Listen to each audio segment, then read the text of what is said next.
Hello everybody and welcome to Tehksource. My name is Chris and today is Monday, November 8, 2010. First thing I would like to talk about today is the new Windows 7 phones that are coming out, partially fully exclusive for AT&T and yet partially exclusive to T-Mobile with the HD7. But we'll get to that in a little. AT&T is actually having a little promotion they have going on right now. It's called the bundle event. You actually end up getting a free Xbox Live game on the Windows 7 phone, and you also get a couple of points to get your couple of apps that you can get on the phone and a couple of songs. To me, it's kind of looks like AT&T is trying to do whatever they can to promote Windows Phone 7, which to me, I have an iPhone 4, which I already have AT&T, but to me, Windows Phone 7 seems like it's just going to be like the old Windows Mobile and kind of, isn't really that great, but it does, to me it looks like it's improved. Maybe a bunch of different problems that could come out from having the phone or the operating system on the phone, as Windows Phone has been known to have. Read from my little list. Speaking of Windows 7, the Dell Venue Pro actually showed up in a couple of the Microsoft stores that they have, the flagship stores, pretty much earlier than they were supposed to. And if you're able to get to a Microsoft store and they still have any of the Venue Pros still available, you can actually end up getting a Venue Pro before anybody else even gets one at the initial launch of the Windows 7 phones. Another thing I want to talk about is Apple has been in the news a lot lately, or at least in the tech world news, like on Gizmodo and Engadget, pretty much for pretty bad things going on, like the phone's alarm or the main alarm on the phone not being able to keep up with daylight savings time. So a lot of people are waking up later than they're supposed to be, and their alarm clocks are not going off at the right time. But Apple has come out with some good news lately.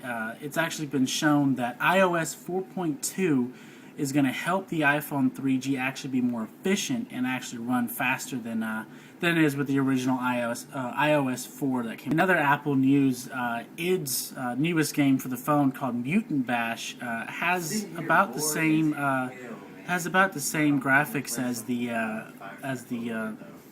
Epic engine came out for the little demo they had going on, and for another game they have coming on about around November or December, which is the same time that the id game is supposed to come out.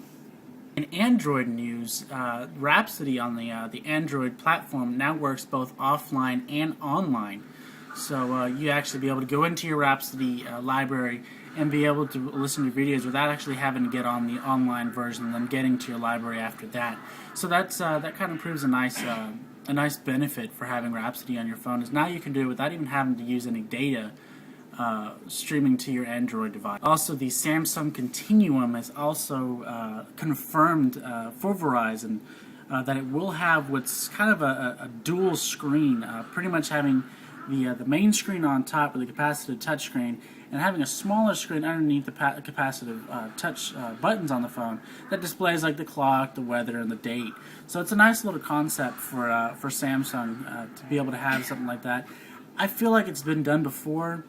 I feel like it's kind of just a little bitty kind of catchiness to the phone that, the clock never goes away, but if it's what customers want, customers are going to get it. So. But yeah, the Samsung Continuum has been confirmed for Verizon Wireless and should be coming out around, if not on, November 11th.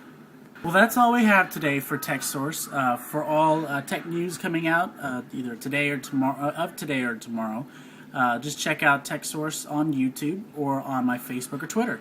And also, we'll be doing some more unboxings here in the future. A lot of people have seen my latest unboxing for the LG phone that just came out.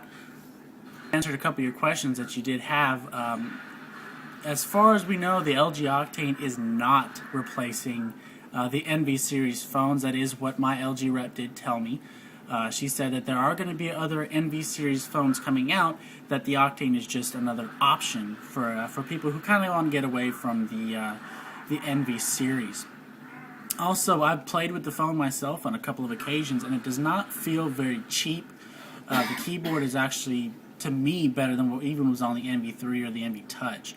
Of course, it does sport a 3.2 megapixel camera, which is the same or the norm for all LG phones, and it is rumored to have the glass lens as opposed to plastic. So if you do have any other questions, just hit me up on Facebook or Twitter. It is both twitter.com/Tehksource or facebook.com/Tehksource. Again, if you have any questions or comments, just let me know, and don't forget to subscribe. Thanks for watching Tehksource today. Today's video is brought by Big Soldier Doing the Work. I know he's working for Frozen Food Express. That's the biggest fucking worm I've ever seen. The first thing I want to talk about... Monica!